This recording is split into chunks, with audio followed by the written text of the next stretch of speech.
Hi పిల్లలు. మనం ఈరోజు చెప్పుకోబోయే కథ పేరు అత్యాశ. అత్యాశ అంటే అతిగా ఆశపడడం. అంటే మనకి ఉన్నదానితో సాటిస్ఫై అవ్వకుండా, నిజమే, నెక్స్ట్ లెవెల్కి లైఫ్లో వెళ్ళాలి, కానీ దానికోసం అతిగా ఆశపడిపోతూ ఉంటారు. మన పని మనం చేసుకుంటూ వెళితే నెక్స్ట్ లెవెల్కి ఖచ్చితంగా వెళ్తాం. కానీ అలా మన పని మనం చేయకుండా దాన్ని పక్కన పెట్టేసి తెగ ఆశపడిపోతూ ఉంటారనమాట. దానికే ఇంకే నెక్స్ట్ లెవెల్కి వెళ్ళిపోవాలని కలలు కంటూ ఉంటారు. ఇంకా దానికోసం వెంపర్లాడిపోతూ ఉంటారు. రకరకాల మనుషులు ఉంటారు. కొంతమంది మాత్రం ఆశ ఎవరికి ఉండదండి, అందరికీ ఉంటుంది. కానీ అది అతిగా మారిపోకూడదు. నెక్స్ట్ లెవెల్కి వెళ్ళాలి, ఆ తర్వాత నెక్స్ట్ లెవెల్ని రీచ్ అవ్వాలి, ఆ తర్వాత దాని నెక్స్ట్ ఏదైనా మీ కెరీర్లో కానీ మీ ఎడ్యుకేషన్లో కానీ ఏదైనా ఎలాంటిదైనా ఈ ప్రపంచంలో ఉన్న ఏది సాధించాలన్నా ఒక స్టెప్ ఎక్కాలి, దాని తర్వాత ఇంకొకటి అలాగా. అంతేకాని ఈరోజు ఒకటి ఉంది, నెక్స్ట్ నాకు వెంటనే నెక్స్ట్ వెంటనే వచ్చేయాలనో లేకపోతే ఒకేసారి నేను టాప్ లెవెల్కి వెళ్ళిపోవాలనో అని అనుకోకూడదు. అంత అత్యాశ పనికిరాదు. ఒకవేళ అలాంటి అత్యాశ ఉంటే చాలా నష్టపోవాల్సి ఉంటుంది. ఒక్కొక్కసారి ప్రాణాలు కూడా పోతాయి. ఈ కథలో ఒక నక్క ఇలాగే ప్రాణం కోల్పోయింది. నార్మల్గా నక్కకి పిచ్చి తెలివితేటలు ఎక్కువ, అంటే ఇది చావు తెలివితేటలను కలిగి ఉంటుంది. ఇలాంటి నక్కకి దురాశ అత్యాశ కూడా ఎక్కువ ఉన్నాయంట ఈ కథలో. ఇంతకీ కథ ఏంటో విందామా? ఒక అడవిలో నక్క ఒకటి దాని ఫుడ్ కోసం, అంటే ఆహారం కోసం అడవి అంతా తిరుగుతూ ఉంది. దానికి ఒక మాంసం ముక్క దొరికింది. నిజానికి అడవిలో ఈ చిన్న చిన్న జంతువులన్నీ కూడా పెద్ద క్రూర మృగాలైన సింహము పులి చంపేసిన ప్రేని, అంటే ఆ ఆహారాన్ని అవి కొంతే తింటాయి. కొంత తిని ఏం చేస్తాయంటే అవి ఆకలి తీరిపోయాక వదిలేసి వెళ్ళిపోతాయి, మళ్ళాగా ఫ్రిడ్జ్లో దాచిపెట్టుకోవు. సో అలా వదిలేసిన ఆహారాన్ని ఈ మిగిలిన చిన్న చిన్న నాన్ వెజిటేరియన్ యానిమల్స్ అన్నీ తింటూ ఉంటాయి అన్నమాట. సో ఇవి నక్క తోడేలు ఇలాంటివన్నీ ఏం చేస్తాయంటే వాటికి ఇలా పులి కానీ సింహం కానీ చంపేసిన ఫుడ్ చంపి తినేసి మిగిలిపోయిన ఫుడ్ ఏదైనా ఉంటాయేమో అని వెతుక్కుంటూ ఉంటాయి అన్నమాట. అలా వెతుక్కుంటూ ఉంటే ఒకరోజు నక్క దానికి ఒక మాంసం ముక్క దొరికింది. దాన్ని నోట్లో పెట్టుకుని దాని ఇంటికి వెళ్ళి తిందాము అనుకుని దాని ఇంటి వైపు వెళ్ళడం మొదలుపెట్టింది. అయితే ఇల్లు అంటే మనలాంటి ఇల్లు అని కాదు, వాటికి కూడా హౌసెస్ ఉంటాయి కదా చిన్న చిన్న గుహల్లో అలాగా. సో అది వెళ్తూ ఉంటే దానికి వెళ్ళే దారిలో ఇంకో మాంసం ముక్క దొరికింది.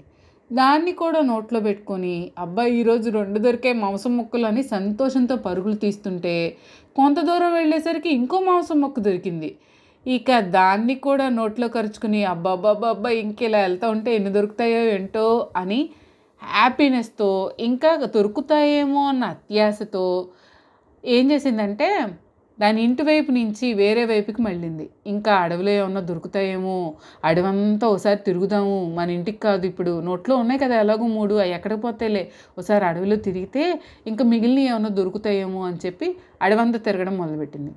ఇంకా అలా తిరుగుతూ పోనీ దొరికిందేదో తినేసి తిరగొచ్చు కదా, అలా చేయలేదు. నోట్లో పెట్టుకుని తీరిగ్గా ఇంటికెళ్ళే తినాలి. కొంతమంది ఇలాగే ఉంటారు, ఉన్నది ఎంజాయ్ చేయలేరు, అలా రకరకాలు. ఇలా నక్క ఏం చేసిందంటే చివరికి అడవంతా తిరిగి ఒక సరస్సు దగ్గరికి వచ్చింది.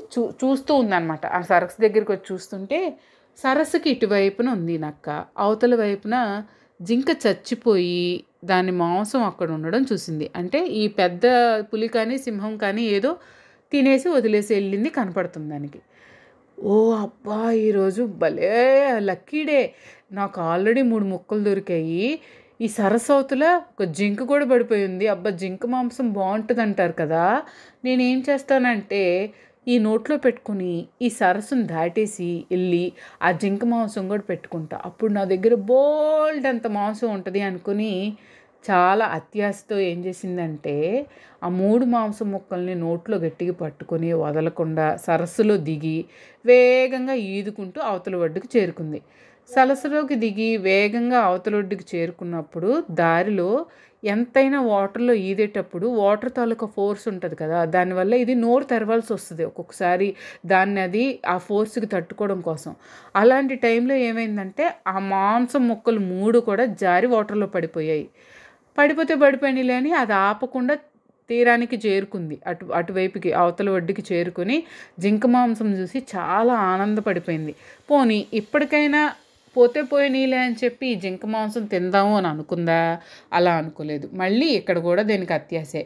ఈ జింకను తినకుండా ఇక్కడ ఉంది కదా ఈ జింక మాంసం ఎక్కడికి పోద్ది, ఇక నాకే కదా, నేనే చూశాను కదా దీన్ని ఎప్పుడైనా తినొచ్చు అనుకుని మళ్ళీ ఆ పడిపోయిన 3 ముక్కల కోసం వాటి మీద అత్యాశతో నీటిలోకి వెళ్ళి జారిపోయిన మాంసం ముక్కల కోసం దిగిపోయి లోపలికి మరి ఈదుకుంటూ వెతుక్కోవడం మొదలుపెట్టింది. అదే టైంలో సరస్సులో ఇది ఏమనుకుంటుంది, చాలా రకాల యానిమల్స్, వాటర్ యానిమల్స్ ఉంటాయని దానికి తెలీదు.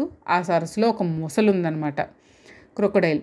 ఆ క్రొకడైల్ ఏం చేసిందంటే అదేం చేస్తుంది, దానికి ఆకలేసి ఏం దొరుకుతాయా ఈరోజు యానిమల్స్ అని అది తిరగడం మొదలుపెట్టింది. అది ఆహారం కోసం సరస్సు అంతా తిరుగుతూ ఉంటే ఇదిగో ఈ 3 మొక్కల కోసం, ఈ 3 మాంసం మొక్కల కోసం ఈదుతున్న నక్క కనపడింది.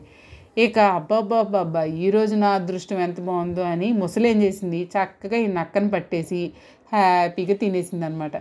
తినేసింది కదా, ఇంకంతే. చూసారా, జింక దొరికింది. పోని 3 ముక్కలే కదా, పోయే కదా, అంత పెద్ద మాంసం దొరికింది కదా, జింక మాంసం చక్కగా తినాలా? తినలేదు. లేదు ఆ 3 కూడా, ఆ పోయిన 3 కూడా నాకు కావాలి అనుకుని అత్యాశ పడిపోయి ఇది ప్రాణం మీదకి తెచ్చుకొని ప్రాణాలు వదిలేసింది. ఈ కథలో ఉన్న నీతి ఏంటంటే, ఉన్నదానితో సంతృప్తి చెందక అత్యాశకు పోతే ప్రాణాలు పోవడం ఖాయం. ఓకేనా పిల్లలు? మరి ఈ కథ మీకు నచ్చిందా? మరో పాడ్కాస్ట్లో మరో మంచి కథతో మేము ముందుకు వచ్చేస్తాను. అంతవరకు మీరు పిల్లల కథల పాడ్కాస్ట్ని ఫాలో అవ్వండి. ఓకేనా? బాయ్ మరి.